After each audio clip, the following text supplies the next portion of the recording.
دیکھیے شادی سے پہلے لڑکی پہ سب سے زیادہ حق اس کے ماں باپ کا ہوتا ہے، اور شادی کے بعد سب سے زیادہ حق شوہر کا ہوتا ہے۔ اب شوہر اس کا سب کچھ ہے، لیکن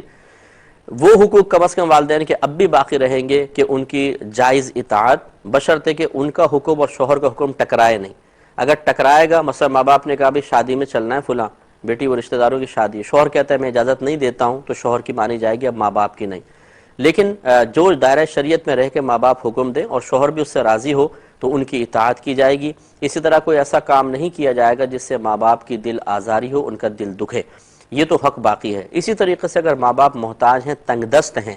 اور یہ بچی غنی ہے، مالدار ہے، اس کو اللہ تعالیٰ نے شوہر کے ذریعے اتنا دے دیا ہے کہ اپنے ماں باپ کو سپورٹ کر سکتی ہے، تو یاد رکھیں لڑکی کا اپنے ماں باپ کو اس صورت میں دینا، محتاج ماں باپ کو دینا واجب ہے۔ اگر ویسے تو دوسرے اگر بھائی بہن ہیں تو وہ ان پہ بھی واجب ہے کہ وہ بھی دیں گے، لیکن اگر کوئی نہیں کر رہا مثال کے طور پر، اور اسی لڑکی پر یہ ذمہ داری آ گئی کہ اس کے پاس پیسہ بھی ہے اور والدین محتاج ہیں، تو واجب ہے اولاد کو پھر ماں باپ کو دینا۔ ایسی صورت میں شوہر کو پہلے اعتماد میں لیا جائے، پھر ماں باپ کی مالی سپورٹ بھی کی جائے، اور ایسے موقع پہ شوہر کو بھی چاہیے کہ وہ اس کو یہ نہ سوچے کہ دیکھو جی اپنے ماں باپ کو جا کر دے رہی ہے، اور نہ وہ جو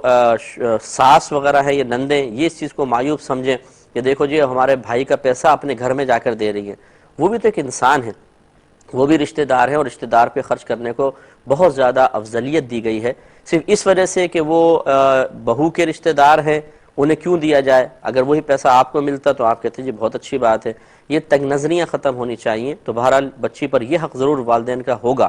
کہ جس صورت میں وہ محتاج ہو، ہاں اگر محتاج نہیں ہے وہ بھی کھاتے پیتے ہیں تو بچی پہ کوئی لازم نہیں ہے کہ وہ ان کو جا کر پیسہ وغیرہ دے۔ تو بس یہ تھوڑے سے حقوق کی تفصیل ہے، باقی تمام تر عورت پہ حق اب اس کے شوہر کا ہے، وہ شوہر کو جس طرح ہو سکے راضی رکھنے کی کوشش کرے، لیکن دائرہ شریعت میں رہ کر ناجائز فعل پہ، ناجائز کاموں میں تعاون کر کے نہیں، اللہ تعالیٰ کی رضا کی خاطر جائز کاموں میں تعاون کر کے۔